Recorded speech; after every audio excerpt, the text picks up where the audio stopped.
તો સૌરાષ્ટ્ર અને કચ્છ માટે હજુ આજનો દિવસ પણ ભારે છે। ફક્ત ભારે નહીં, અતિ ભારે છે। ડીપ ડિપ્રેશનના કારણે પડશે ભારે વરસાદ। સૌરાષ્ટ્ર કચ્છમાં પડી શકે છે અતિ ભારે વરસાદ।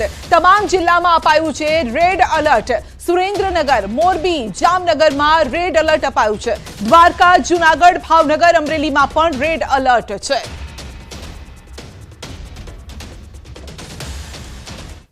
जो डीप डिप्रेशन बना हुआ था वो अभी भी 50 किलोमीटर भुज से नॉर्थ वेस्ट डायरेक्शन में अभी भी बना हुआ है और ये 12 किलोमीटर पर आवर के स्पीड से मूव कर रहा है।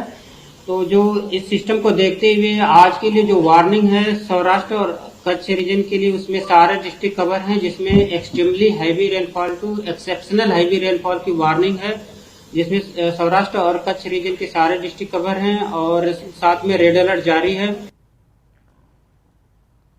तो राज्य में आज भारेथी अति भारे वरसादनी आगाही है। वडोदरा, छोटाउदेपुर, नर्मदा, भरूचमां रेड अलर्ट है। सूरत, नवसारी, वलसाड, डांग, तापी में पण रेड अलर्ट है। अमदावाद, आणंद, पाटण, दादरा नगर हवेली में पण रेड अलर्ट है। अन्य जिल्लाओं में भारे वरसादनी आगाही साथे ऑरेंज अलर्ट है।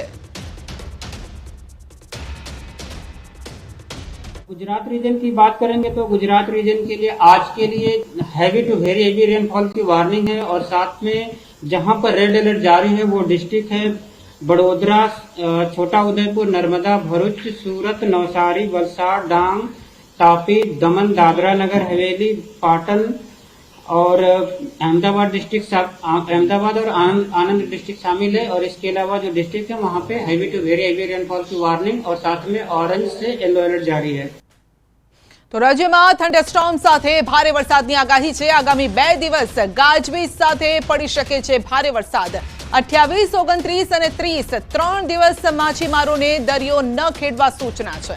હવાની ગતિ પણ 50-60 કિલોમીટરની ઝડપે પણ ફૂંકાઈ શકે છે। પવન દરિયામાં ઊંચા મોજા ઉછળી શકે છે। સૌરાષ્ટ્ર કચ્છમાં ફૂંકાશે ભારે પવન। थंडरस्टॉर्म में वार्निंग की बात करेंगे तो आज और कल के लिए गुजरात स्टेट के सारे डिस्ट्रिक्ट कवर हैं, जिसमें थंडरस्टॉर्म की वार्निंग है। और फिशरमैन वार्निंग की बात करेंगे तो 28, 29 और 30 के लिए फिशरमैन की एंटायर गुजरात कोस्ट के लिए है फिशरमैन की वार्निंग। और जो विंड की स्पीड होगी वो 55 से 65 किलोमीटर और साथ में जो गस्टी विंड होगी वो 75 किलोमीटर पर आवर होगी। और जो सी की कंडीशन होगी वो स्क्वाली वेदर के साथ रफ टू वेरी रफ होगी और स्ट्रांग सरफेस विंड प्रिवेल करेगी, जिसमें सौराष्ट्र और कच्छ रीजन के सारे डिस्ट्रिक्ट कवर है और साथ में साउथ गुजरात के रीजन के सारे डिस्ट्रिक्ट कवर है। 24 કલાકમાં દ્વારકામાં 43 સેન્ટીમીટર વરસાદ વરસ્યો છે। જામનગરમાં 38 સેન્ટીમીટર વરસાદ। 22 જિલ્લામાં નોંધાયો છે અતિ ભારે વરસાદ। 17 જિલ્લામાં ભારે વરસાદ નોંધાયો છે। તો રાજ્યમાં સામાન્યથી 40% વરસાદ વધુ વરસ્યો છે। 1 જૂનથી 29 ઓગસ્ટ સુધીમાં 797 મિલીમીટર વરસાદ। 2 મહિનામાં 67% વરસાદ વધુ નોંધાયો છે। पिछले 24 घंटे में जो रेनफॉल रियलाइज हुआ है उसमें द्वारका में 43 सेंटीमीटर और जामनगर में 38 सेंटीमीटर रेनफॉल रिकॉर्ड हुआ है, जो कि ये एक्सेप्शनल हैवी रेनफॉल रिकॉर्ड है। और एक्सट्रीमली हैवी रेनफॉल की बात करेंगे तो 10 जगहों पे एक्सट्रीमली हैवी रेनफॉल रिकॉर्ड हुआ है और 12 जगहों पे वेरी हैवी रेनफॉल रिकॉर्ड हुआ है और 17 जगह पे हैवी रेनफॉल रिकॉर्ड हुआ है। और 1 जून से लेकर आज 28 अगस्त तक बात करेंगे Gujarat as a whole state तो 797 मिलीमीटर रेनफॉल रिकॉर्ड हुआ है और नॉर्मल के हिसाब से 569 मिलीमीटर रेनफॉल होना चाहिए। तो ओवरऑल देखा जाए Gujarat as a whole state तो 40% नॉर्मल के हिसाब से ज्यादा रेन हुई है। और गुजरात रीजन की बात करेंगे तो 912 मिलीमीटर रेनफॉल रिकॉर्ड हुआ है और 751 मिलीमीटर नॉर्मल के हिसाब से होना चाहिए। तो 21% नॉर्मल के हिसाब से गुजरात रीजन में रेनफॉल ज्यादा हुआ है। હવામાન નિષ્ણાત પરેશ ગોસ્વામીનું અનુમાન છે આગામી 48 કલાક ગુજરાત માટે ભારે છે। ગુજરાતના માથેથી નથી ટળ્યો ખતરો। સિસ્ટમ હાલ કચ્છ પર કેન્દ્રિત છે। સિસ્ટમનો ઘેરાવો કચ્છ, સૌરાષ્ટ્ર, ઉત્તર ગુજરાત પર છે। સિસ્ટમ નબળી પડી રહી હોવાનું અનુમાન છે. ડીપ ડિપ્રેશનમાંથી ડિપ્રેશનમાં ફેરવાવાની શક્યતા પણ છે. યોગ્ય હવામાન ન મળતા સિસ્ટમ કચ્છ પર સ્થિર થઈ છે. કચ્છ, મોરબી, જામનગરમાં ભારે વરસાદનું અનુમાન છે. આ જે સિસ્ટમ છે આપણી ઉપરથી અત્યારે પસાર થઈ રહી છે, જેની આજની તારીખની વાત કરવા જઈએ તો આજે 28 ઓગસ્ટ 2024 ના રોજ સવારે 11:30 વાગ્યા સુધીનું જે અમારું છેલ્લું પ્રિડિક્શન છે એ મુજબ જોવા જઈએ તો સિસ્ટમનું જે સેન્ટ્રલ પાર્ટ છે એ અત્યારે કચ્છ અને પાકિસ્તાન બોર્ડર આસપાસના વિસ્તારો ઉપર સ્થિર છે અને આ સિસ્ટમનો જે ઘેરાવો હોય છે એ કચ્છ, સૌરાષ્ટ્ર અને ઉત્તર ગુજરાતના અમુક ભાગોને કવર કરી રહ્યો છે, જેને કારણે હજુ પણ આવનારા 48 કલાક સુધી રાજ્યના અનેક વિસ્તારોની અંદર વરસાદની શક્યતાઓ દેખાઈ રહી છે. જેની અંદર ખાસ કરીને વાત કરવી તો આ જે સિસ્ટમ છે એ અત્યારે આમ જોવા જઈએ તો ડીપ ડિપ્રેશનમાંથી નબળી પડી અને ડિપ્રેશનમાં પરિવર્તિત થઈ છે અને હવે આવનારા 48 કલાક સુધી આ સિસ્ટમ છે એ કચ્છ ઉપર સ્થિર થઈ જશે. આગળ વધવા માટે યોગ્ય હવામાન નથી મળતું એટલે આ સિસ્ટમ છે એ કચ્છ ઉપર સ્થિર રહેશે, જેને કારણે કચ્છ, મોરબી, જામનગર, દ્વારકા, પોરબંદર અને જુનાગઢ જેવા વિસ્તારોની અંદર હજુ પણ આવનારા 48 કલાક એટલે કે 30 તારીખે સવાર સુધી ભારેથી અતિ ભારે વરસાદની શક્યતાઓ દેખાઈ રહી છે.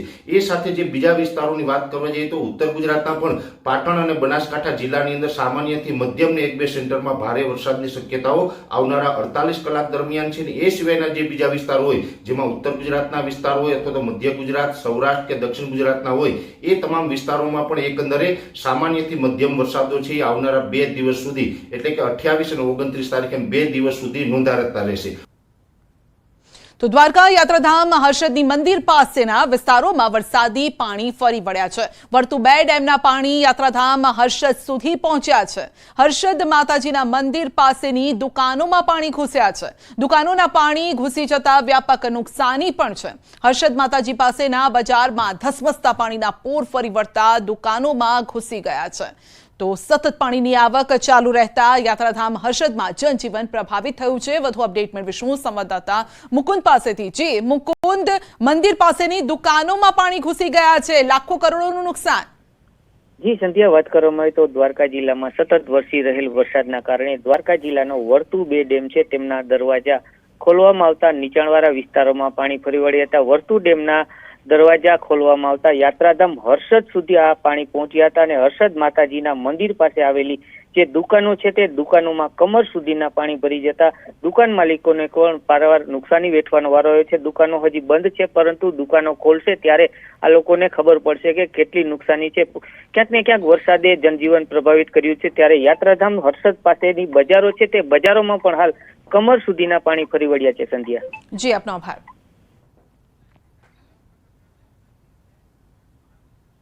તો જામનગર શહેર અને ગ્રામ્ય વિસ્તારમાં પણ ભારે વરસાદ છે. ભારે વરસાદના કારણે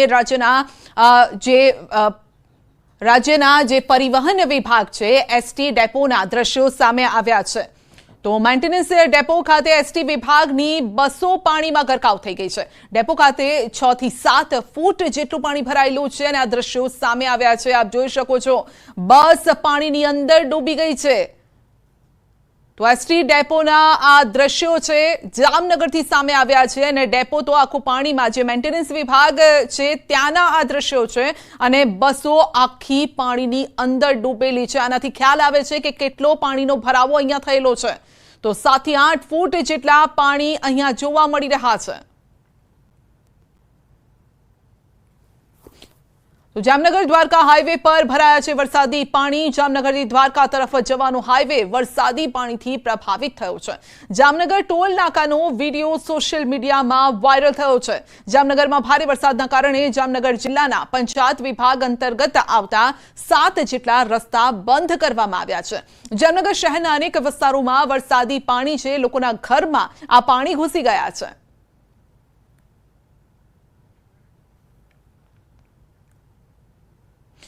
હવે વાત કરીશું પોરબંદરની. તો કુતિયાણા શહેર વિસ્તારમાં પણ 4 લોકોનું રેસ્ક્યુ કરવામાં આવ્યું છે. ફાયર બ્રિગેડ દ્વારા 4 લોકોનું રેસ્ક્યુ કરાયું છે. ઉપરવાસમાં પડેલા ભારે વરસાદના કારણે પાણીનો જે ભરાવો થઈ ગયો છે, જેના કારણે લોકો ઘરમાં જ પુરાયેલા હતા. લોકો જીવન જરૂરિયાતની ચીજ વસ્તુ માટે પણ બહાર નીકળી શકતા ન હતા. આવા લોકો એટલે કે 4 લોકો ત્યાં ફસાયેલા હતા. તેમનું રેસ્ક્યુ કરવામાં આવ્યું છે. તંત્રની ટીમ ત્યાં પહોંચી. ફાયર, એસડીઆરએફ, એનડીઆરએફ, આર્મીની ટીમ અત્યારે ખડે પગે છે.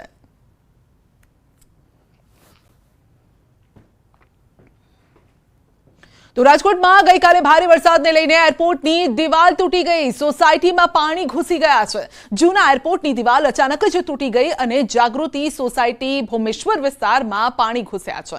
અમુક મકાનોની પણ દિવાલો તૂટી ગઈ છે। જાનહાનિના જો કે કોઈ સમાચાર નથી, એ રાહતની વાત છે, પરંતુ અહીંયા મુશ્કેલી છે, આ સાથે જ નુકસાન પણ મોટું છે, કારણ કે વાહનો અડધા ડૂબી ગયા છે, એટલે કારને પણ નુકસાન છે, ઘરની અંદર પણ પાણી ભરાયેલા છે।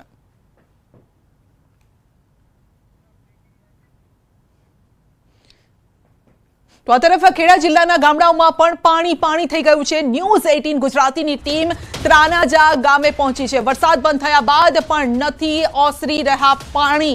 ત્રાનાજા ગામમાં 4 દિવસથી પાણી ભરાયેલા છે। ગામના પ્રવેશ દ્વાર આગળ ઢીંચણસમાં પાણી છે। પાણી ભરાતા લોકોને અવરજવરમાં પણ મુશ્કેલી નડી રહી છે। પાણી ભરાઈ જવાના કારણે ગામમાં 4 દિવસથી લાઇટ બંધ છે, વીજળી ગુલ થઈ ગઈ છે। ગામમાં દૂધ મંડળી પણ બંધ છે, જેના કારણે દૂધ પણ બગડી રહ્યું છે। જે પશુપાલકો છે તેમને પણ નુકસાન પહોંચી રહ્યું છે, ખેતીને નુકસાન પહોંચી રહ્યું છે।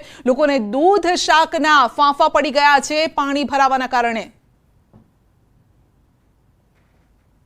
છેલ્લા 4 દિવસથી સતત વરસાદ, એકધારે વરસાદના કારણે ગામની દૂધ મંડળીમાં પણ દૂધ આગળ પહોંચી નહીં શકતું અને જેના કારણે પબ્લિકને ભારે હાલાકીનો સામનો કરવો પડી રહ્યો છે।